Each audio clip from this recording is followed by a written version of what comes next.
keep your place. So you've got the floor. I'm going to, oh, there's so many things. I was listening to you talk, there's so many things. At that time, when I came to Cincinnati, that was in 1950. So, you know, racism was rampant. It was horrible.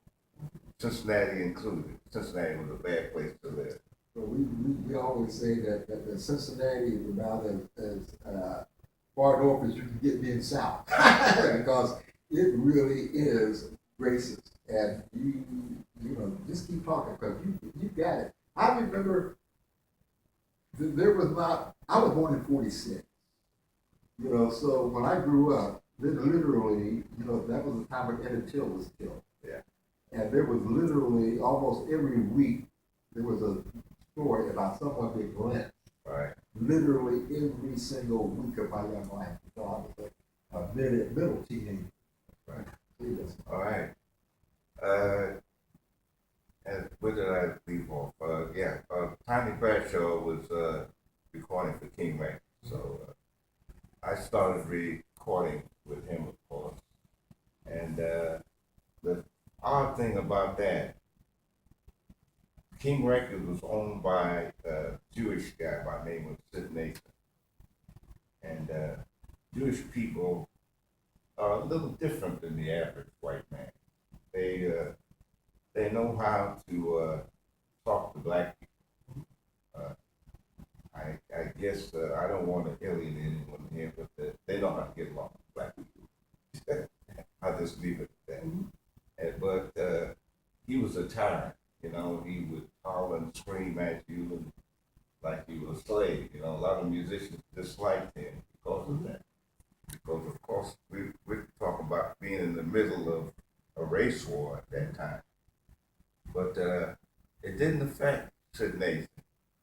And he was able to garner black musicians, like you talked about the rail. Sid Nathan would go down in 6th and Mile Street in Cincinnati and recruit black musicians because he wanted a blues sound, and the white musicians and the country musicians couldn't get that, so he had to go directly to the black musicians, and that's how the rail became famous. A lot of people have no idea about it. I've had a lot of people ask me, well, how did he make all those, they used to call them race records. And how did he make all those race records? Well, he himself personally went down to 6th and Bound and recruited these people.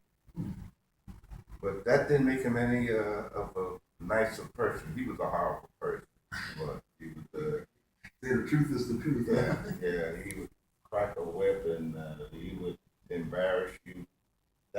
He was trying to get in your head so you would play what he wanted you to play. I remember one time we was making a twist with the Hank Ballard and Midnight. Yeah.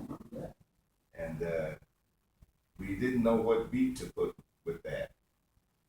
So Sid Nathan, he got all excited. He came down out of the booth and he said, give me those sticks. And he grabbed the sticks out of my hand, and that's something I dislike. I don't like anyone doing that. But he grabbed the sticks and he said, this is what I want. And he did some funny thing, and you know, and, I said, give me my stick. I grabbed it. And he went back up in the booth and he said, all right, let's cut it again.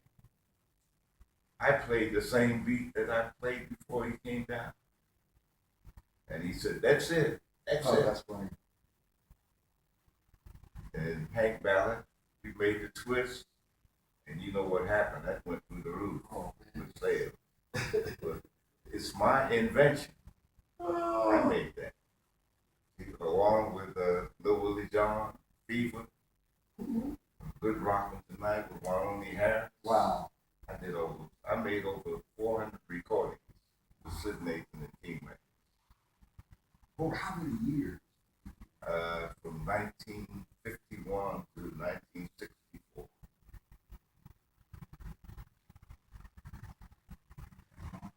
Yeah. Well, I'll tell you, I was born in 1925. Did I tell you You're looking good, let me tell you. Did I tell you something? Yeah, that tells you a lot. You're looking good, and you've been around. You deserve that title of legend because you have been in the spirit. Yeah, I paid the dues. You paid dues. Like getting back to the segregation, racism.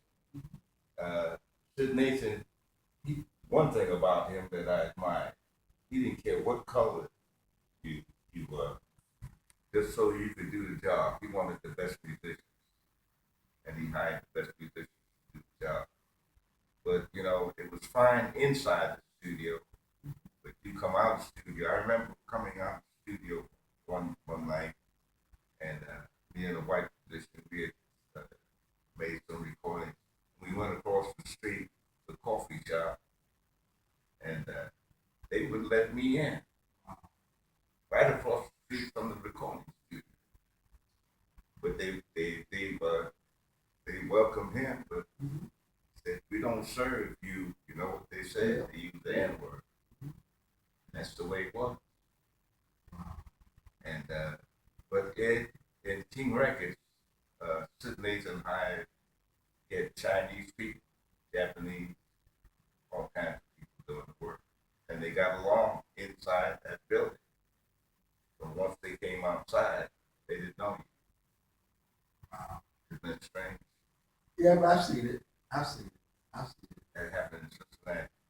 Wow. Look, we're going to take a break. We'll come back and we'll talk some more. Folks, stay tuned. We're talking to the legend, the real legend, Mr. Philip Paul. And we shall return. Be the change. We'll be right back. Hey, it's Carlton Brown reporting. This is a FauFame TV production.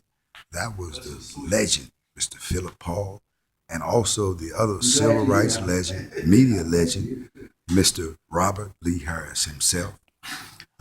We want to let you know, go to www.fauchamber.net, go to hashtag United Nations Universal Periodic Review, or you can go to that on Facebook, and also FAU Cincinnati, United Methodist Men, Keys of the Kingdom, and Cincinnati Change.